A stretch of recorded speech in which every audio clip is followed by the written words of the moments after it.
इस पार्ट की शुरुआत में हम तांगसन को देखते हैं जो अपना पूरा पावर लगाते हुए उस पिंजरे को तोड़ने का कोशिश कर रहा था। वो अपने मार्शल सोल के जरिए उस पिंजरे में लगे इलेक्ट्रिसिटी को एब्जॉर्ब कर लेता है, मगर इस दौरान उसका मार्शल सोल भी जलने लग गया था। आखिरकार तांगसन अपने मार्शल सोल का यूज करते हुए उस पिंजरे को तोड़ दिया था, मगर इस दौरान उसका मार्शल सोल बुरी तरह से डैमेज हो गया था, जिस वजह से वो जमीन पर गिर पड़ता है। तो शाओबू और ग्रैंड मास्टर जल्दी से उसके पास आकर उसे संभालने लग गया था।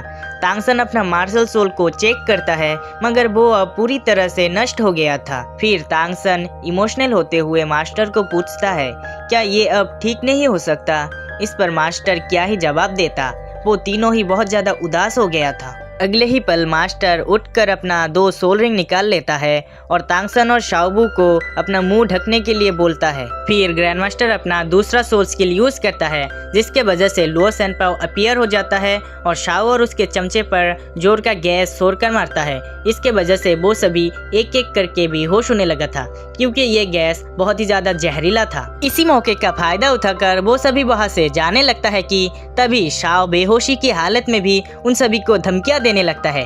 इस पर मास्टर का सटक जाता है और वो दोबारा घूमकर आकर गुस्से में शाओ को 2-3 मुक्का देकर मारता है। फिर वो तीनों तो वहाँ से चले जाते हैं, मगर हम देख पाते हैं कि शाओ के पास वांग शेन गुस्से के साथ आता है और एक तलवार निकालकर उसका गला काट देता है, क्योंकि वांग शेन के साथ शाओ ने बहुत बुरा किया था। इस तरह वो तीनों ही भागकर सेंट ऑफ सोल विलेज की ओर जा रहा था। दूसरी ओर हम देख पाते हैं कि शाओ के डेड बॉडी के पास एक सोल मास्टर आ गया था। वो सोल मास्टर शाओ के डेड बॉडी को देखकर उसके समसे से पूछता है, ये किसने किया? तो उसका समसा तांगसन के बारे में उसे पूरा डिटेल्स बता देता है, साथ में ग्रैंड मास्टर और बू के बारे में भी। अगले सीन में वो तीनों ही तांगसन के घर पहुंच गया था। तांगसन घर पहुंचते ही अपने बाबा को आवाज लगाते हुए यहाँ वहाँ ढूंढने लगता है, मगर घर के अंदर तो कोई नहीं था। ग्रैंड मास्टर फिर एक टेबल को छूकर उसमें लगे धूल को देखकर कहता है, मुझे लगता है कि ये घर कई दिनों से बंद पड़ा है। तो तांगसन कहता है, लेकिन बाबा घर को छोड़कर कहाँ जा सकता है? इस पर ग्रैंड मास्टर कहता है, इसे जाने दो, पहले तुम्हारा मसला हल कर लेते हैं, अपना मार्शल सोल दिखाओ। तो तांगसन अपना हाथ आगे करके अपने मार्शल सोल को निकालने का कोशिश करता है, मगर वो तो कब का डैमेज हो गया था। तांगसन मास्टर को पूछता है, क्या ये अब ठीक नहीं हो सकता? तो ग्रैंड मास्टर कहता है, ये सिर्फ खराब हुई है, नष्ट नहीं। अभी भी एक मौका है, तुम्हें एक प्लांट टाइप सोल विश का सोल रिंग को एब्जॉर्ब करना पड़ेगा। मगर मसला ये है कि तुमने थोड़ी देर पहले ही एक सोल रिंग को एब्जॉर्ब कर लिया है और तुम्हारे पास उतना सोल पावर नहीं है कि तुम दूसरे सोल रिंग को एब्जॉर्ब कर पाओ। अगले सीन में हम देखते हैं कि वो सोल मास्टर अपने साथ कुछ गार्ड को और शाओ के चमचे को लेकर सेंट ऑफ सोल विलेज की ओर बढ़ रहा था। दूसरी ओर उन तीनों के पास तांगसन का पिताजी पहुंच गया था। वो पहुंचते ही उन तीनों को वहां से भागने के लिए बोलता है। तांगसन पूछता है, मगर क्यों?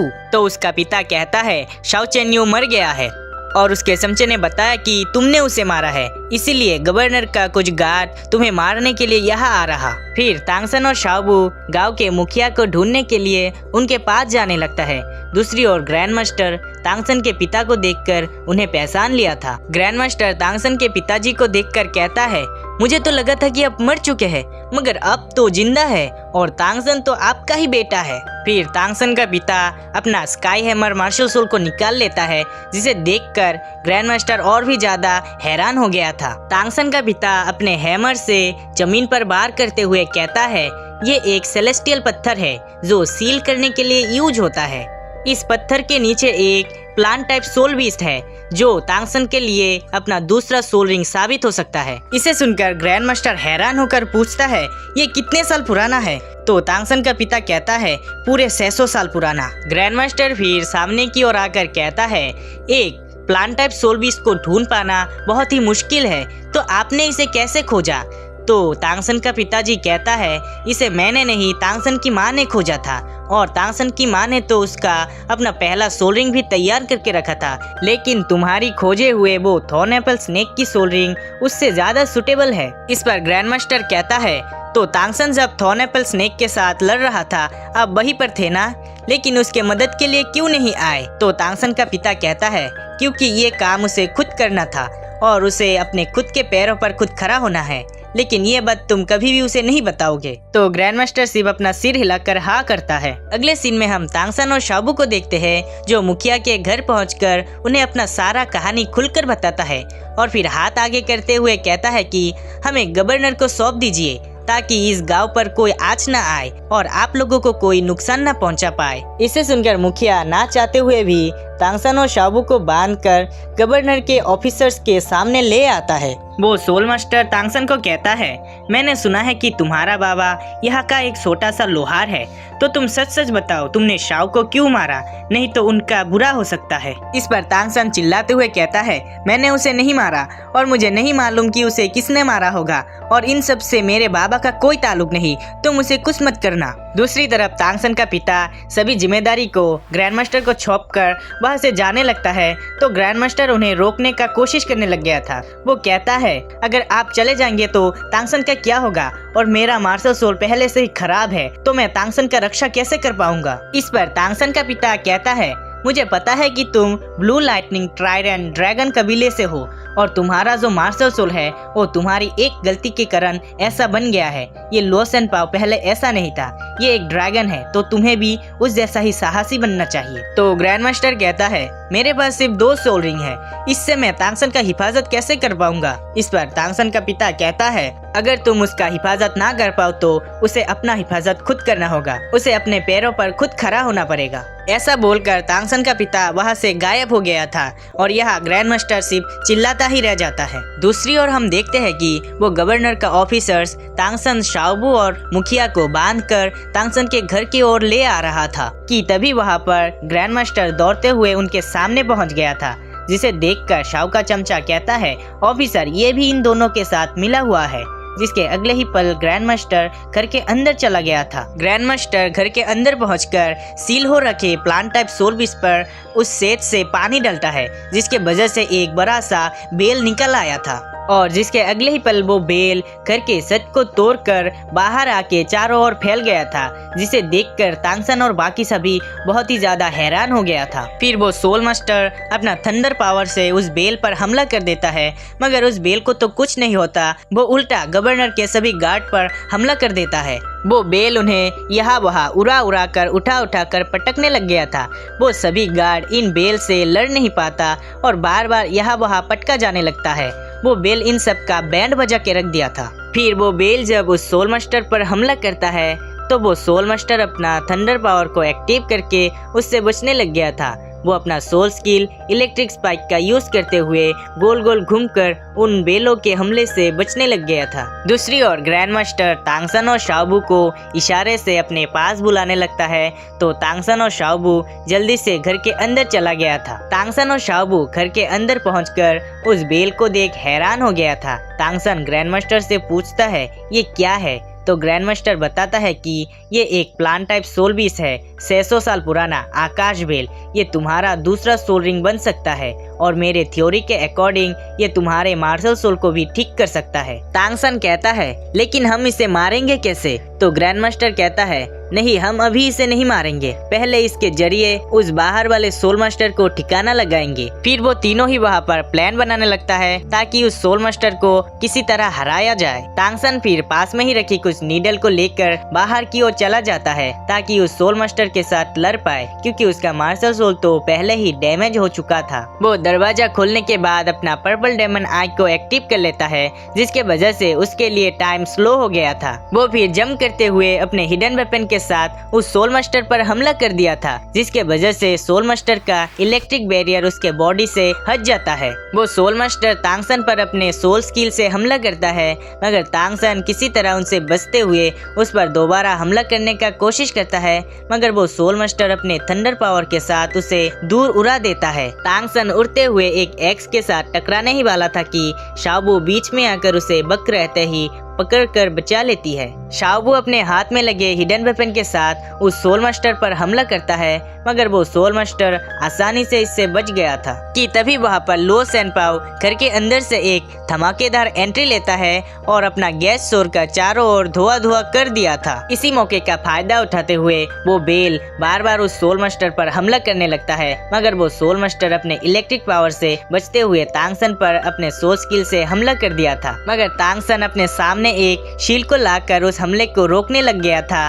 और उस हमले को रोकते हुए धीरे धीरे उस सोल मास्टर की ओर आगे बढ़ने लगता है। फिर वो सोल मास्टर एक पुश करते हुए तांगसन को दूर उड़ा फेंकता है, मगर तांगसन तभी अपना असली चल चलते हुए अपना खुफिया तकनीक कंट्रोल द कैचिंग ड्रैगन का यूज करके उस बेल को कंट्रोल करते हुए उस सोल मास्टर को बुरी तरह से जकड़ लिया था। मगर वो सोल मास्टर अपना पावर यूज करते हुए उस पकड़ से छूट गया था, लेकिन तब तक उसका सोल पावर भी बुरी तरह से खत्म हो गया था, क्योंकि आकाश बेल का जहर उसके शरीर में बुरी तरह से फैल चुका था। जिसके अगले ही पल शाओबू अपना स्किल दिखाते हुए उस सोल मास्टर को पकड़कर आकाश बेल की ओर फेंक देता है, जिससे आकाश बेल उस सोल मास्टर को पूरी तरह से डिबोबर कर लिया था। इस तरफ तांगसन शाओबू को थम्स अप दिखाता है। अगले सीन में हम तांगसन को उस बेल के सामने पाते हैं, जो एक कुल्हाड़ी के साथ उस बेल पर हमला कर दिया था, जिसके तुरंत बाद वो आकाश बेल गायब होकर एक येलो कलर की सोल रिंग में तब्दील हो गया था, जिसे तांगसन अपना हाथ बढ़ाते हुए एब्जॉर्ब कर लेता है। मगर इस दौरान उसे बहुत ही ज्यादा पेन हो रहा था। वो जमीन पर गिरकर तकलीफ के वजह से कढ़ाने लगा था कि तभी वहाँ पर शाओबू आके उसे संभालने लग जाती है। वो जब होश में नहीं आ रहा था तो शाओबू अपनी सोल पावर उसे देने लग जाती है। इसके वजह से शाओबू बुरी तरह से थक गई थी,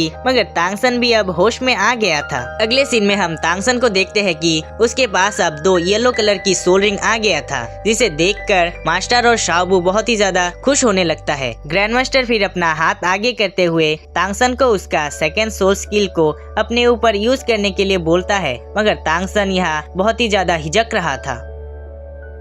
इस पार्ट की शुरुआत में ग्रैंड मास्टर अपना हाथ आगे करते हुए तांगसन को उसका दूसरा सोल स्किल यूज करने के लिए बोलता है। हालांकि तांगसन पहले तो थोड़ा घबराता है, मगर मास्टर के मोटिवेशन के बाद वो तैयार हो जाता है। तो तांगसन उनका बात मानते हुए अपने ब्लू सिल्वर प्लांट से उनका हाथ जकड़ लिया था, जिसे देखकर ग्रैंड मास्टर हैरान हो जाता है और तांगसन से कहता है, तुम्हारे ब्लू सिल्वर प्लांट में तो आकाश बेल की एबिलिटी आ गई है। तुम इसके जरिए जहर को रिमूव और इंजेक्ट करने के साथ साथ लोगों के शरीर में इसके बीजों को भी डाल सकते हो, और तुम उन्हें कंट्रोल करते हुए उस सोल मास्टर के शरीर पर बीजों से पौधा उगाकर उसके शरीर को बुरी तरह से जकड़ सकते हो। ये बीज जितना शरीर में फैलेगा उतना ही दुश्मन का शरीर कमजोर होता जाएगा। साथ ही साथ इसमें पॉइजनस पावर होने की वजह से दुश्मन का दिमागी हालत भी खराब हो सकता है, वो सोचने और समझने की शक्ति भी खो सकता है, और तुम अपने दोनों सोल स्किल को एक साथ यूज करने से दुश्मन को पैरालाइज भी कर सकते हो।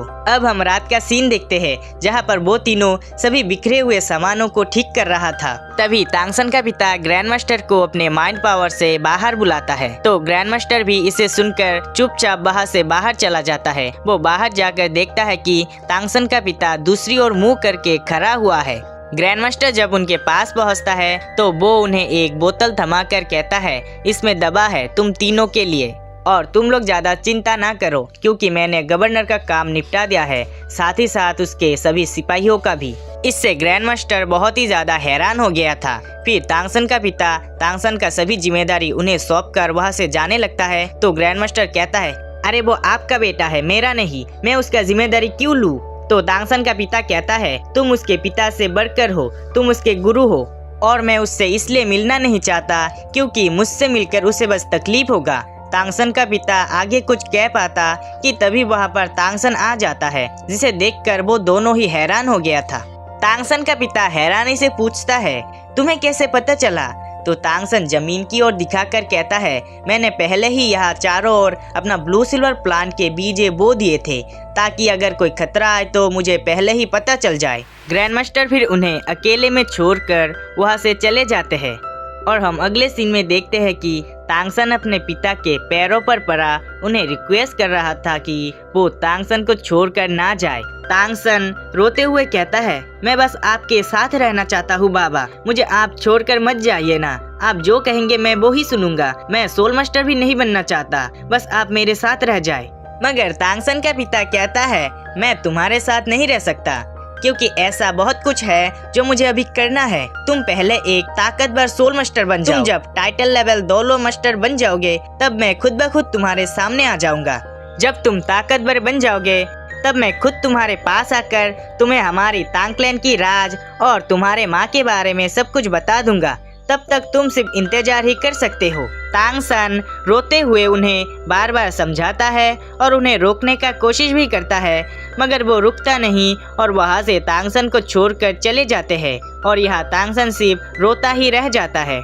अगले सीन में हम तांगसन को देखते हैं जो ग्रैंड मास्टर के पास आकर कह रहा था कि उसे एक अच्छा स्कूल जाना है ताकि वो एक ताकतवर सोल मास्टर बन पाए। तो ग्रैंड मास्टर उसे श्रेक स्कूल के बारे में बताता है और बताता है कि वहाँ का डीन एक बहुत ही बड़ा लीजेंड है। और अगले सीन में हम देखते हैं कि तांगसन ग्रैंड मास्टर के सामने झुककर उन्हें अपना गुरु स्वीकार करता है और सभी चीजों के लिए उन्हें शुक्रिया कहता है। अगले दिन तांगसन और शाओबू को लेकर ग्रैंड मास्टर एक जगह पर पहुंच जाता है।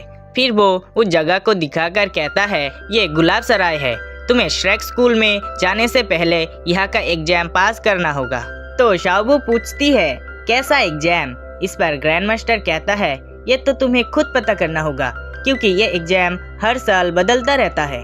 फिर ग्रैंड मास्टर उन्हें एक सिक्के का पोटली देकर अंदर जाने के लिए कहता है, तो वो दोनों भी इसे खुशी खुशी लेकर अंदर की ओर चले जाते हैं। तांगसन और शाओबू अंदर आके देखता है कि एक मास्टर कुर्सी पर बैठा है और उनके सामने एक डिसाइपल कुछ लिख रहा है। तांगसन कहता है हम यहाँ एडमिशन के लिए आए हैं। तो वो डिसाइपल कहता है 50 सोने का सिक्का निकालो और तुम्हारा एडमिशन हो जाएगा। इसे सुनकर तांगसन और शाओबू हैरान होकर कहता है इतना महंगा?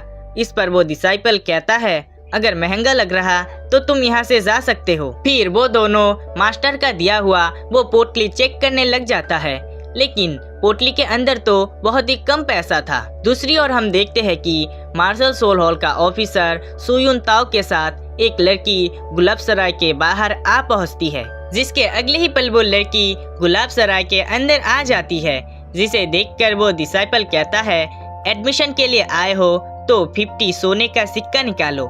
तो वो लड़की उसे पैसा दे देती है, जिसे लेकर वो डिसाइपल उसे अंदर जाने के लिए बोलता है, लेकिन वो लड़की अंदर जाने के बजाय अपना मुखौटा हटाकर उसे अपना थोपड़ा दिखाने लगती है। तो वो डिसाइपल फिर से उसे अंदर जाने के लिए बोलता है, जिसे सुनकर वो लड़की एक स्माइल देकर वहाँ से चली जाती है। वही वो डिसाइपल उन पैसों को उस मास्टर को दे देता है, जिसे लेकर मास्टर बहुत खुश दिखता है। वो डिसाइपल फिर आगे तांगसन और शाओबू को कहता है तो तुमने क्या सोचा? इसे सुनकर तांगसन कहता है हम एडमिशन तो लेना चाहते हैं, मगर हमारे पास पैसा थोड़ा कम है। तो वो सामने बैठा मास्टर उसे पूछता है कितना पैसा है तुम्हारे पास? तांगसन कहता है एक सोने का और 3000 तांबे का सिक्का।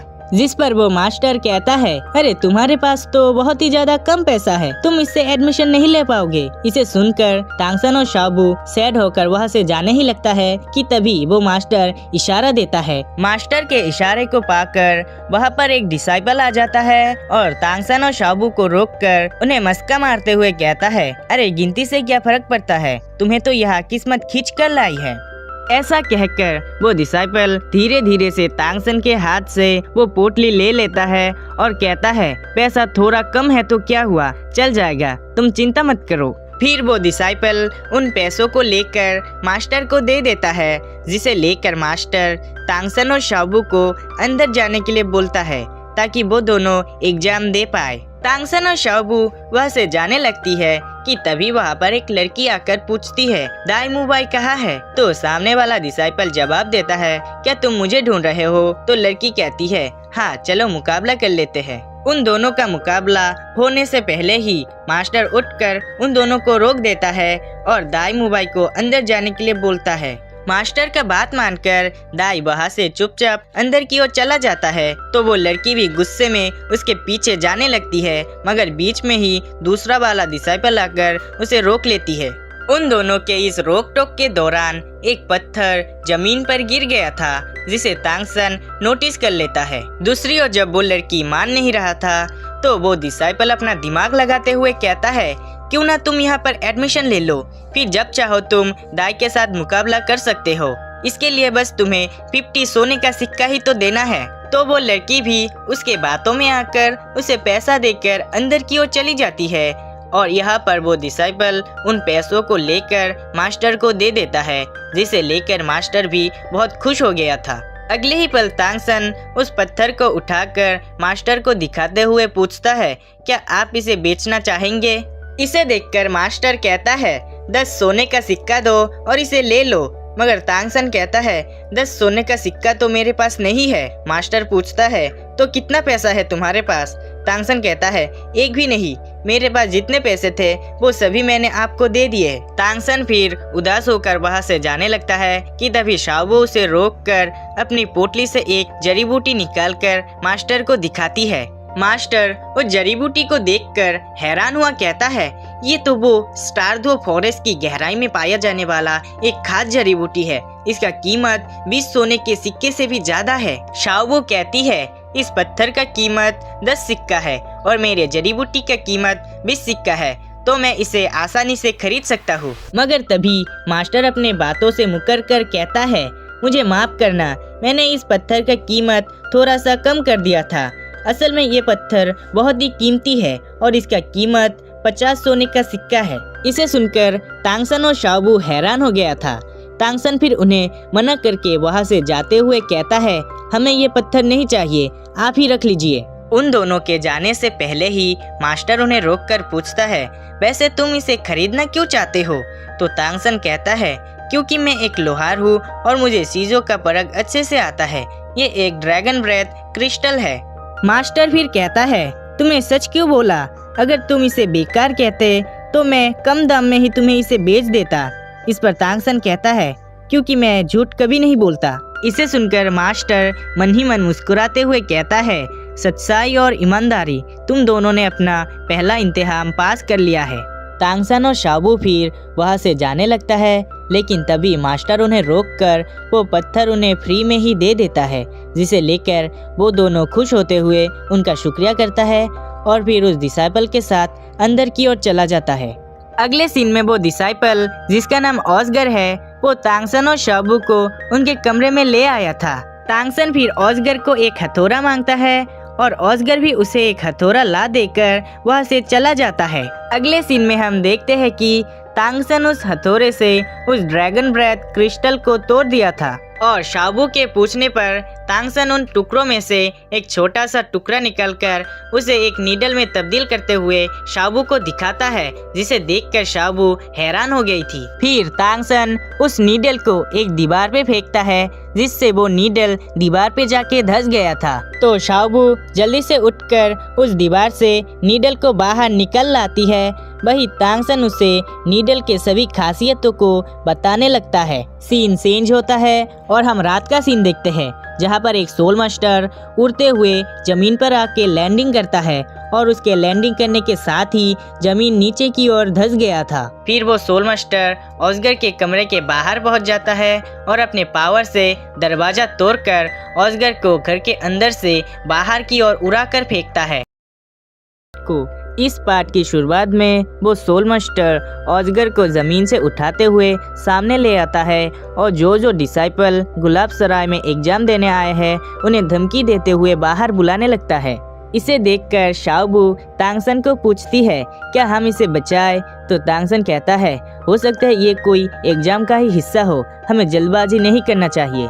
दूसरी ओर वो सोल मास्टर ऑस्गर को पकड़कर सभी को कह रहा था कि तुम सभी को लग रहा कि ये एग्जाम का कोई हिस्सा है, लेकिन ऐसा नहीं है। मैं आज इसे मार कर ये साबित कर दूंगा। और वो सोल मास्टर ऑस्गर को मारने ही वाला था कि तभी तांगसन अपने रूम से अपना ब्लू सिल्वर प्लांट उस सोल मास्टर की ओर रिलीज करता है, जिसे देखकर वो सोल मास्टर एक दहाड़ मारने के साथ ही ब्लू सिल्वर प्लांट को तोड़ देता है और अगले ही पल वो सोल मास्टर अपना 4 सोल रिंग निकाल लेता है, 2 येलो 2 पर्पल। फिर वो सोल मास्टर अपने सोल रिंग को डिसअपियर करके ऑस्गर को पकड़कर उसे मारने ही वाला था कि तभी वहाँ पर तांगसन और शाओबो आ जाता है और उस सोल मास्टर पर हमला कर देता है। मगर वो सोल मास्टर तो अपने ऑरा से ही तांगसन को दूर कर दिया था और शाओबू के भी लात को अपने हाथों से पकड़कर खुद से दूर कर देता है कि तभी वहाँ पर हमारी कैटगर्ल आ जाती है और अपने नेदर कैट मार्शल सोल के साथ में 2 येलो कलर की सोल रिंग निकल लेती है, जिसके साथ ही उसकी नाखून लंबी लंबी हो गई थी और उसी नाखूनों के साथ में वो उस सोल मास्टर पर हमला कर देती है।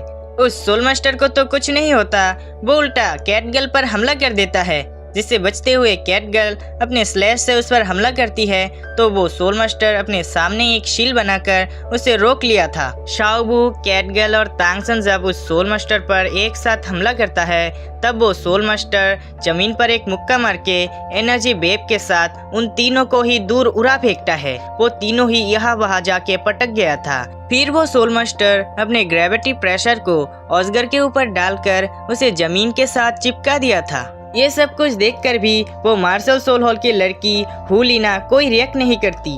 फिर वो सोल मास्टर धीरे धीरे से ऑस्गर की ओर बढ़ते हुए उसे गले से पकड़कर हवा में लटका दिया था और हवा में ही उसका गर्दन तोड़कर एक बड़ा सा गमले जैसे चीज में उसे फेंक देता है। फिर वो सोल मास्टर आगे आते हुए चिल्लाकर कहता है, जो यहाँ पर एग्जाम देने आया है उन सभी का हशर इस जैसा ही होगा। अगर अपना जान बचाना चाहते हो तो तुरंत यहाँ से निकल जाओ। इसे सुनकर कई डिसाइपल डर के मारे गुलाब सराय के अंदर से बाहर निकलकर भाग जाता है। हालांकि तांगसन, शाओबू और कैटगर्ल इसे सुनकर डरता नहीं और लड़ने के लिए तैयार हो जाता है। शाओबू फिर आगे बढ़ते हुए अपने लात के साथ हमला करती है। वही तांगसन अपने ब्लू सिल्वर प्लांट के साथ उसे जकड़ लिया था और उन दोनों का साथ देते हुए कैटगर्ल अपने पंजे से हमला करती है, मगर वो सोल मास्टर तांगसन के ब्लू सिल्वर प्लांट से आजाद होकर कैटगर्ल के पंजे को पकड़ लिया था। कैटगर्ल बचते हुए ऊपर से अपने सोल स्किल के साथ हमला करता है, मगर वो सोल मास्टर उसे पकड़कर जमीन पे गिराते हुए एक जोर का लात देकर मारता है। इससे कैटगर्ल जाके दीवार पे टकराता है और बहुत ही ज्यादा इंजर्ड हो जाता है।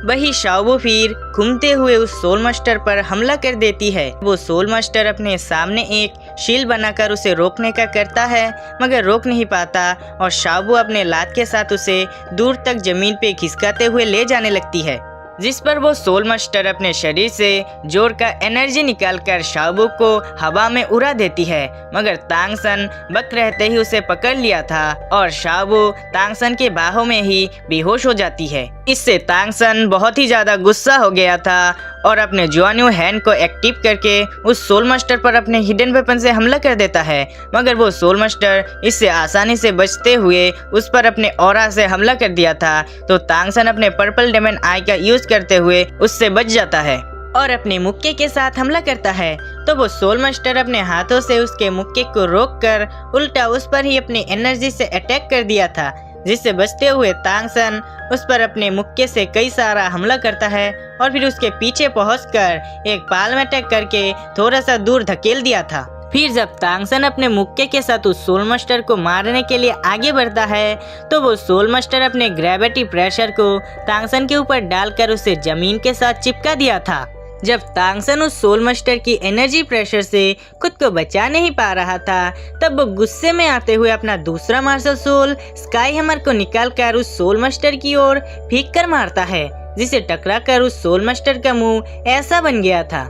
हालांकि उस सोल मास्टर का पावर लेवल ज्यादा होने से उसे कुछ नहीं होता और वो सही सलामत उठकर खड़ा हो जाता है।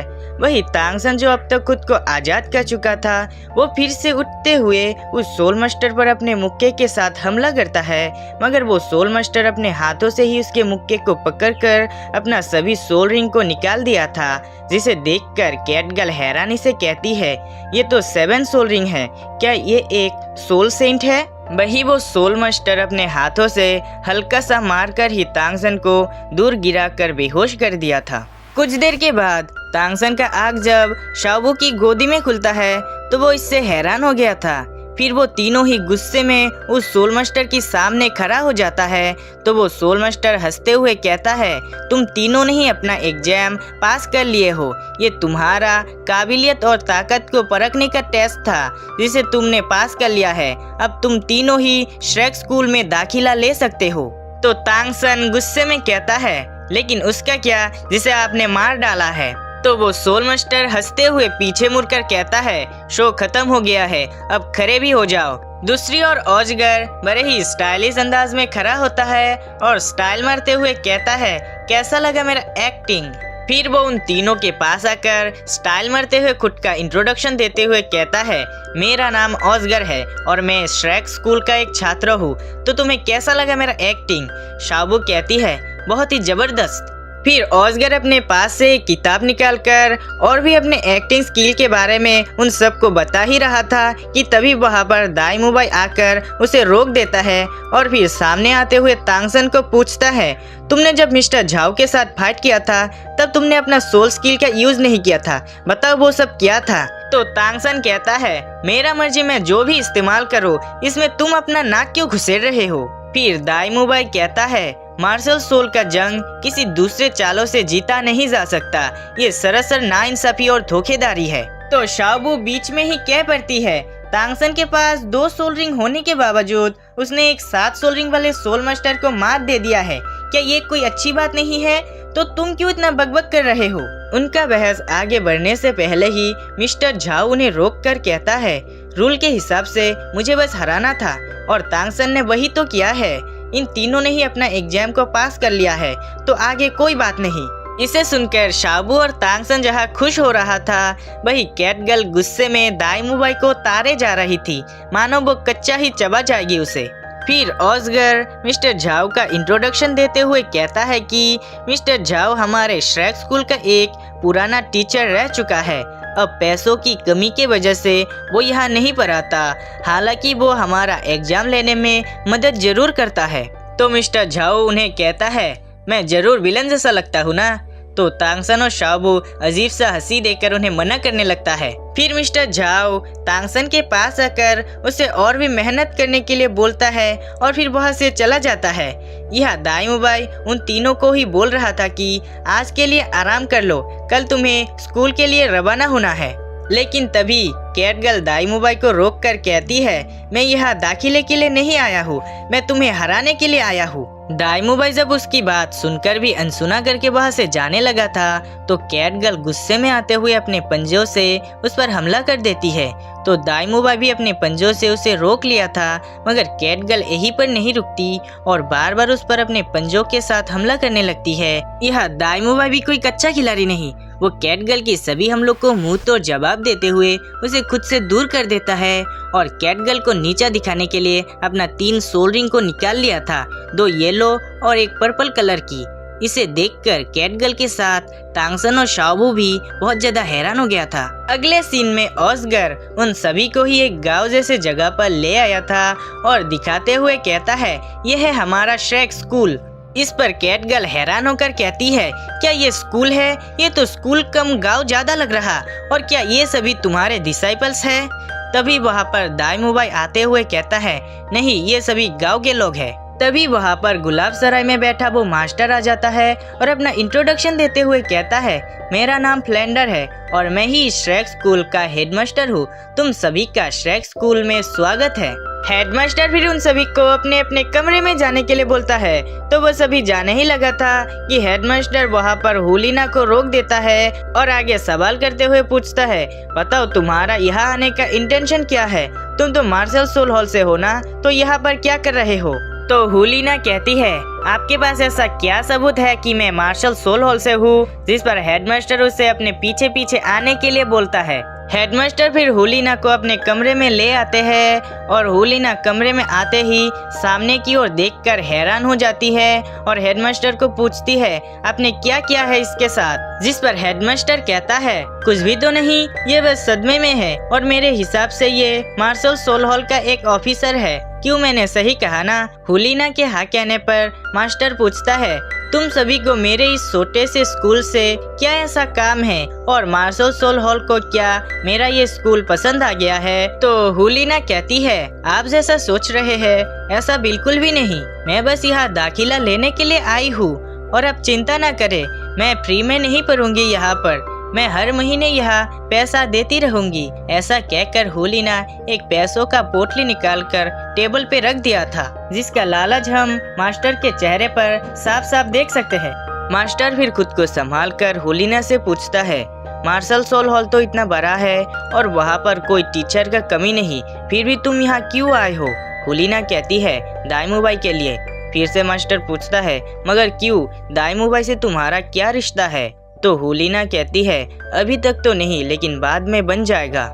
मास्टर फिर उस पैसों की थैली को देखकर होलिना से कहता है, हाँ ठीक है, तुम यहाँ रह सकते हो, मगर जासूसी करने की कोशिश की तो मुझसे बुरा कोई नहीं होगा।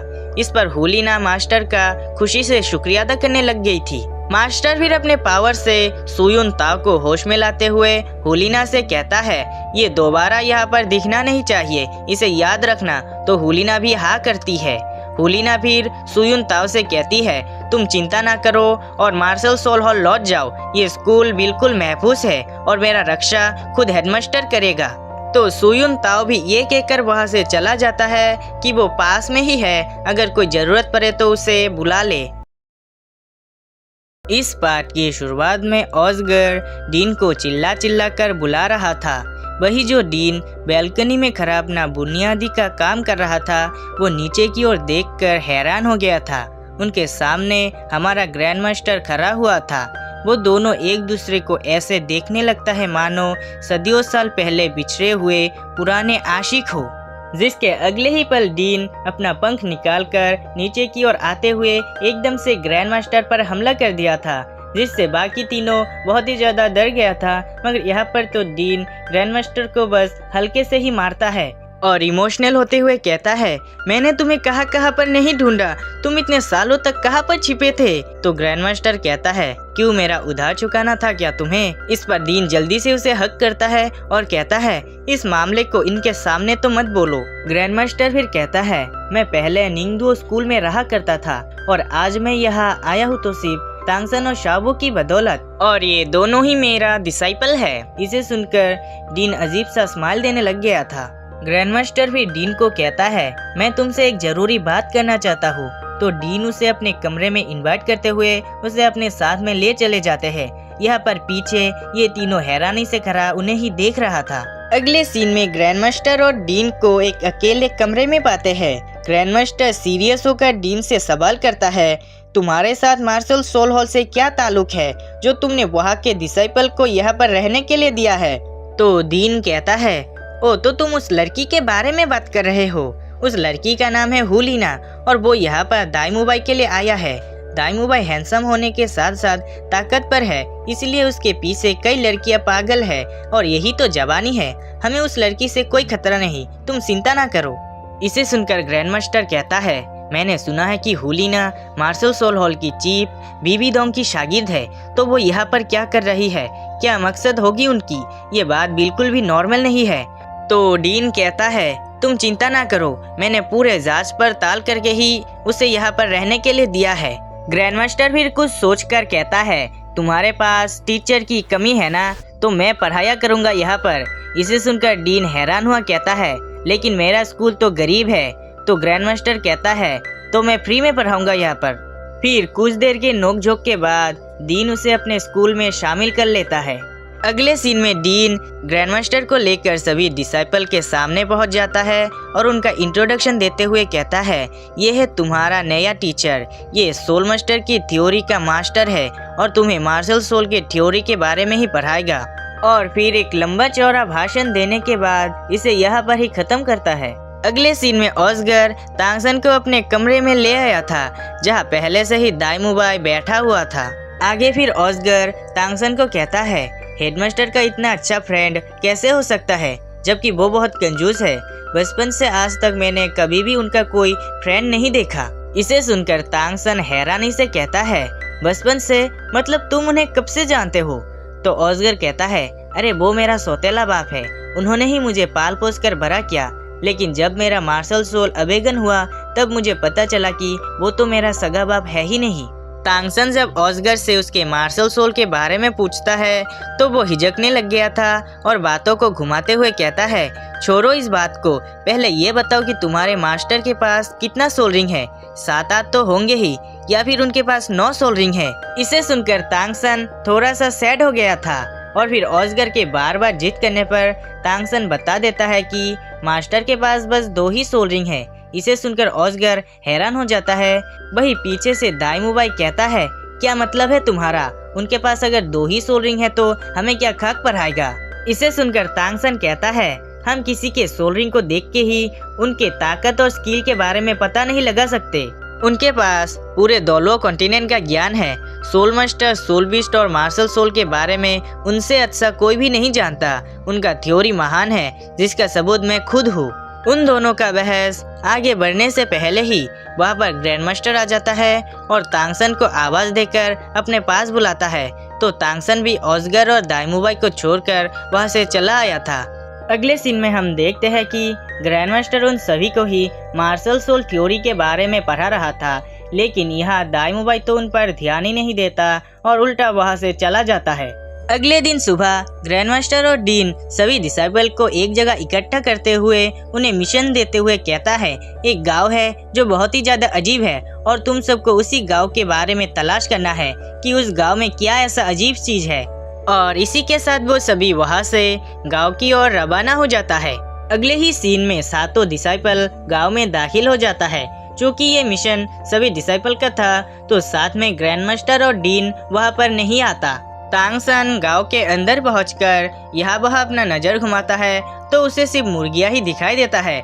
इससे वो हैरान हो गया था। शाओबू के पूछने पर तांगसन जमीन की ओर दिखाते हुए कहता है, देखो यहाँ पर इतना सारा मुर्गी है लेकिन यहाँ पर कोई भी गंदगी नहीं। तो ऑस्गर कहता है, तो इसमें कौन सी बड़ी बात है? तांगसन कहता है, नहीं नहीं कुछ नहीं, चलो हम आगे चलते हैं। ऐसे ही वो सभी गांव में यहाँ वहाँ ढूंढने लगता है और ढूंढते ढूंढते एक जले हुए घर के सामने पहुंच जाता है। शाओबू उस घर को देखकर कहती है, ये घर तो पूरा का पूरा जला हुआ है, क्या किसी ने जानबूझकर आग लगाई होगी? तो तांगसन सामने की ओर दिखाकर कहता है, घर के आसपास के घासों को देखो जो पूरी तरह से सजीव और ताजे हैं, उन्हें कुछ नहीं हुआ है। लेकिन घर को देखो जो पूरी तरह से जल चुका है। ऐसा लग रहा है मानो किसी ने आग को घर के अंदर ही रोक के रखा था। इसे सुनकर दाइमुबाई कहता है, चलो गांव के मुखिया को ढूंढते हैं, शायद कोई जानकारी मिल जाए।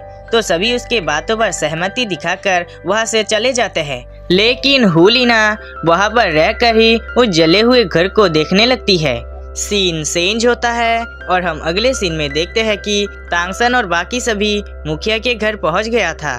तांगसन मुखिया से उस जले हुए घर के बारे में सवाल करता है, मगर मुखिया एक भी सवाल का ठीक से जवाब ही नहीं दे रहा था।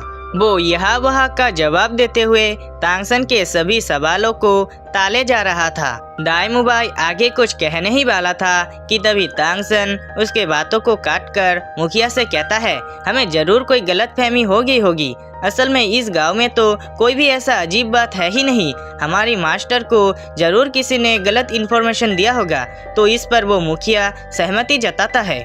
दाइमुबाई फिर से कुछ कहने ही वाला था, लेकिन तांगसन इस बार भी उसके बातों को काटकर मुखिया से कहता है, हम यहाँ पर बहुत दूर से पैदल आए हैं। अगर हम यहाँ से खाली हाथ चले गए तो हम मास्टर को क्या जवाब देंगे? तांगसन का साथ देते हुए शाओबू भी कहती है, हाँ हम हेडमास्टर को क्या बोलेंगे? तो मुखिया कहता है, हाँ ठीक है, फिर मैं तुम सबको आज के रात का दावत देता हूँ और साथ में तुम सबके इनाम के तौर पर एक सोने का सिक्का भी दूंगा। इसे सुनकर वो सभी ही खुश हो गया था। अगले ही सीन में दाइमुबाई तांगसन को अकेले में ले जाते हुए पूछता है, तब तुमने मुझे क्यों रोका था? तो तांगसन कहता है, क्योंकि मुझे समझ आ गया है कि ये मुखिया हमारे सवालों का ठीक से जवाब नहीं देने वाला और इसी तरह हम उससे सवाल जवाब करते रहे तो वो हमें यहाँ पर छानबीन भी नहीं करने देगा। तांगसन की चालाकी को देखकर दाइमुबाई भी हैरान हो गया था कि तभी वहाँ पर ऑस्गर और शाओबू उन दोनों के लिए पानी ले आता है और तांगसन का तारीफें करने लगता है। ऑस्गर फिर कहता है, तो आगे का योजना क्या है? इस पर दाइमुबाई कहता है, ये गांव बहुत बड़ा है, इसलिए हमें रात में ही तलाश शुरू करना पड़ेगा। तो वो तीनों ही सर हिलाकर हाँ करता है और तलाश के लिए निकलने ही वाला था कि तभी वहाँ पर हुलिना आ जाती है और उन्हें रोकते हुए कहती है, इसकी कोई जरूरत नहीं, मैंने पूरा गांव तलाश कर लिया है। अगले ही सीन में उन सभी को हम मुखिया के सामने पाते हैं। ऑस्गर आगे आते हुए सवाल करता है, उस दिन जब आग लगी थी आप वहीं पर थे ना, तो आपने झूठ क्यों बोला? और वो काला साया क्या था? सच सच बताइए। मगर यहाँ पर मुखिया तो बार बार झूठ पे झूठ बोले ही जा रहा था। ऑस्कर फिर कहता है, गांव वालों ने बताया कि यहाँ पर एक मॉन्स्टर रहता है, वो ना ही सोल मास्टर है ना ही सोल बीस्ट, बताओ उससे आपका क्या ताल्लुक है। लेकिन मुखिया तो कुछ बोल ही नहीं रहा था। जब ऑस्कर और तांगसन बार बार जोर देता है तब मुखिया सब कुछ बोलने के लिए तैयार हो जाता है। मुखिया कहता है, उस दिन जब आग लगा था मैं वहीं पर था। मैंने देखा कि आग के अंदर एक काला छाया है जिसकी लाल लाल आंखें भी था।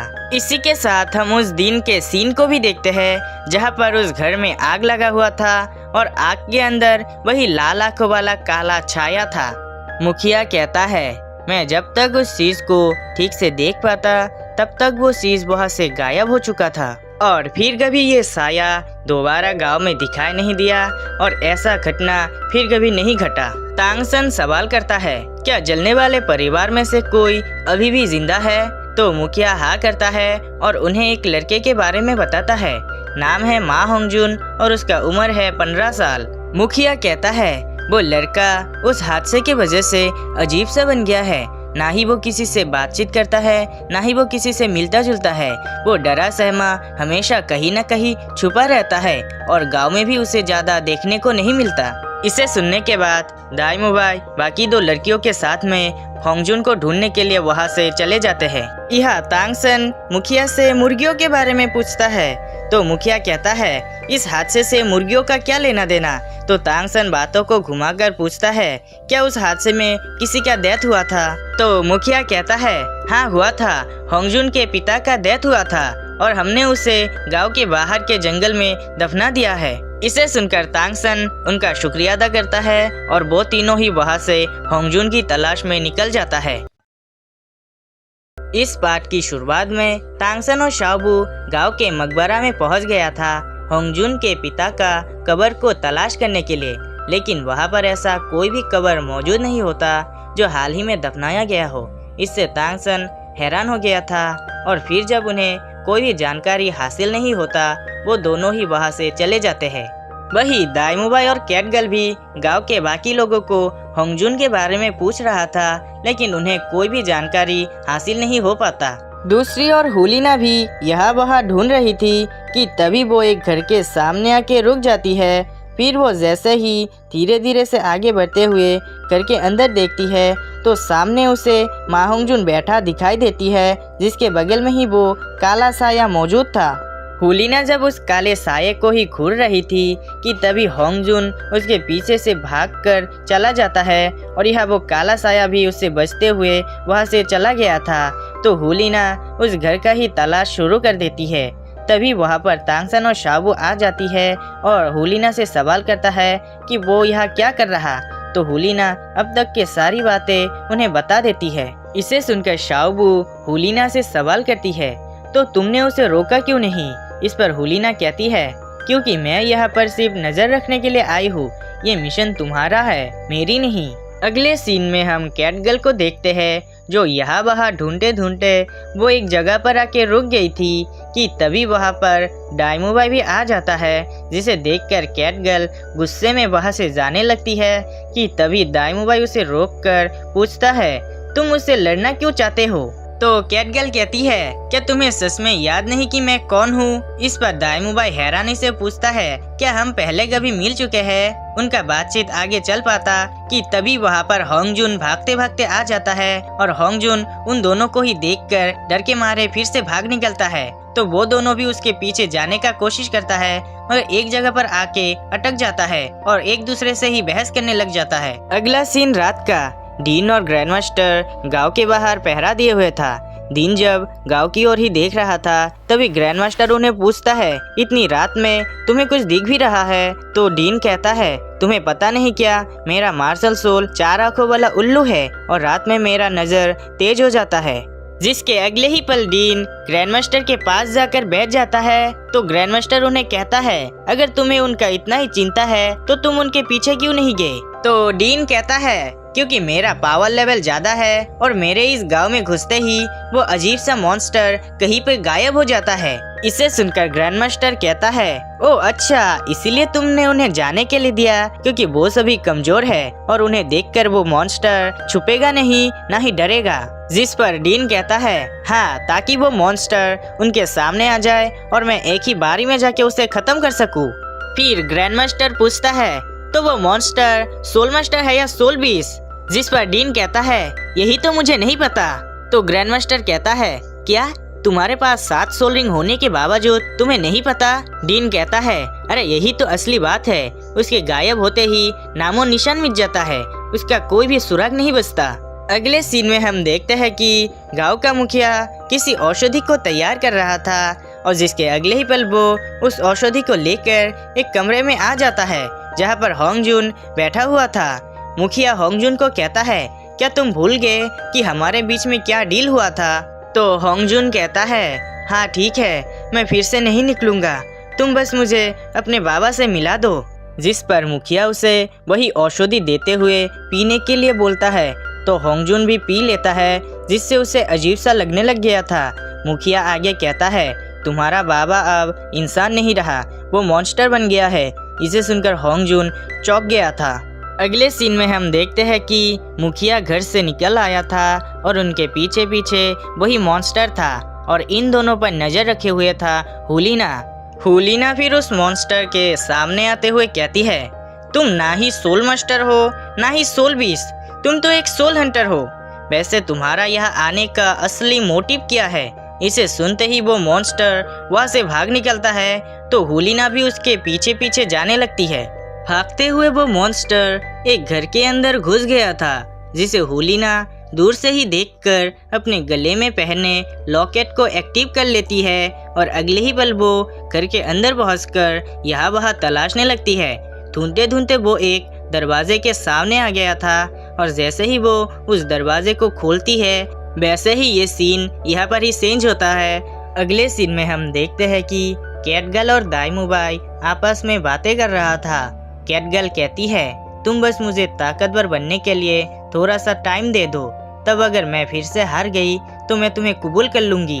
इसे सुनकर दाइमुबाई हैरानी से कहता है, क्या मतलब है तुम्हारा? कैटगर्ल कहती है, मेरा नाम जुजुचिंग है और मैं यहाँ पर हमारी मंगनी तोड़ने के लिए आया हूँ। इसे सुनकर दाइमुबाई हैरान हो जाता है और पास ही में छुपा हुआ तांगसन और शाओबू भी हैरान हो गया था। आगे कैटगर्ल इमोशनल होते हुए कहती है, मैं ऐसे इंसान से कैसे शादी करूं जिससे बस मैं एक बार ही मिली हूँ? कोई मुझसे क्यों नहीं पूछा कि मैं तुमसे शादी करना चाहती हूँ या नहीं? क्या मेरे तकदीर का फैसला लेने का भी मुझे हक नहीं है? और तुम्हें तो कुछ याद भी नहीं। इसे सुनकर दाइमुबाई कहता है, अगर ऐसी ही बात थी तो तुम मुझे साफ साफ भी बोल सकते थे, इसके लिए लड़ने का क्या जरूरत? तो कैटगर्ल कहती है, क्योंकि तुमने ही कहा था कि जब मैं तुम्हें हराऊंगी तभी तुम अपना इरादा बदलोगे, इसीलिए मैं ताकतवर बनना चाहती हूँ ताकि मैं तुम्हें फेयर तरीके से हरा कर अपना हक हासिल कर सकूँ। तो दाइमुबाई कहता है, अगर तुम रिश्ता तोड़ना ही चाहते हो तो फिर ठीक है, मैं भी राजी हूँ, लेकिन ये याद रखना कि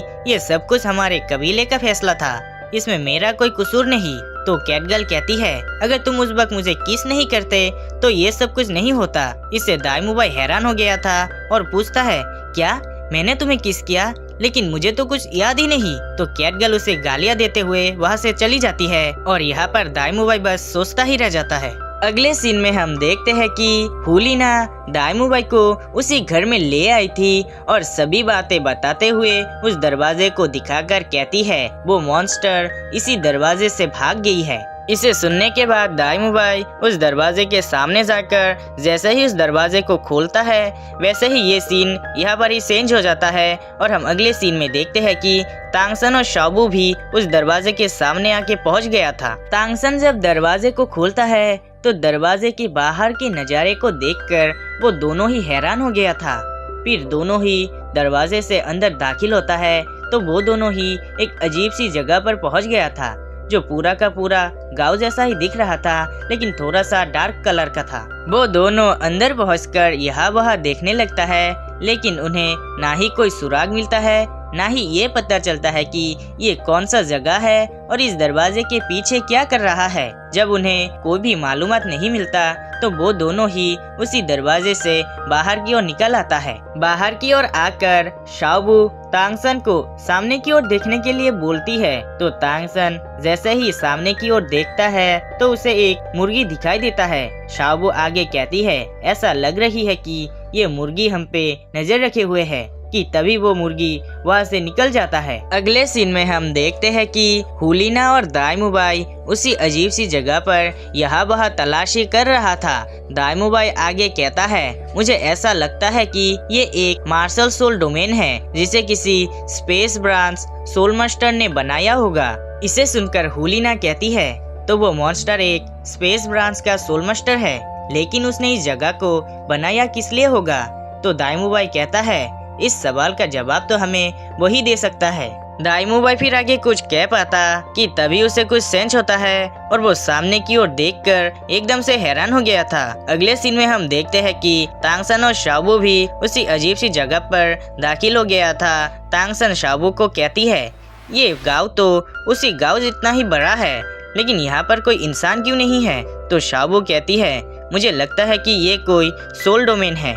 वो दोनों ही फिर बातें करते करते उसी जगह पर आके पहुंच जाता है जहाँ पर पहले हुलिना और दाइमुबाई था। वो दोनों दौड़ते हुए सामने की ओर देखता है जहाँ पर दाइमुबाई घायल हालत में बेहोश पड़ा हुआ था।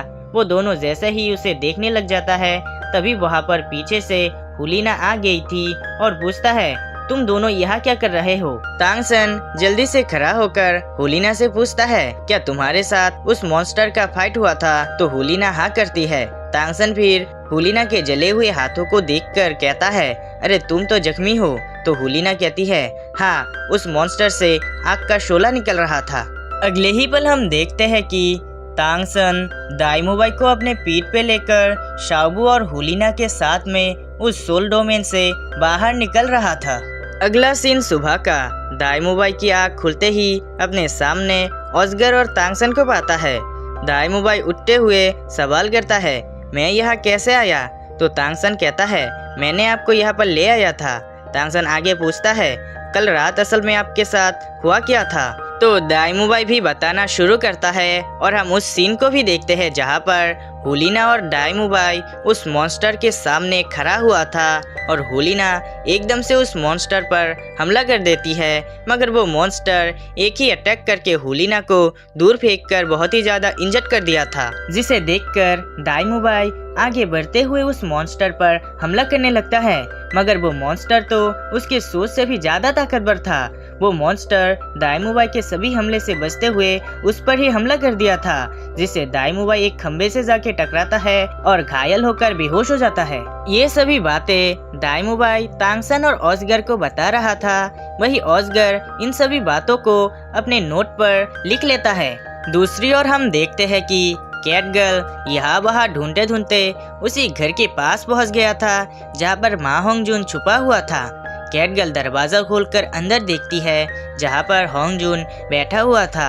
कैटगर्ल उसे प्यार से पूछती है, क्या तुम मा होंगजुन हो? इसी के साथ हम अगले सीन में देखते हैं कि होंगजुन कैटगर्ल के साथ सभी के सामने बैठा हुआ था। तांगसन आगे कहता है, तुम चिंता ना करो, हमने उस मॉन्स्टर का पता लगा लिया है। तांगसन दाइमुबाई को कहता है, आपके बताए अनुसार वो मॉन्स्टर आप दोनों पर बस हमला किया था, लेकिन ज्यादा नुकसान नहीं पहुंचाया। हालांकि वो मॉन्स्टर आप दोनों को ही मार सकता था। इस पर दाइमुबाई भी सहमति जताता है।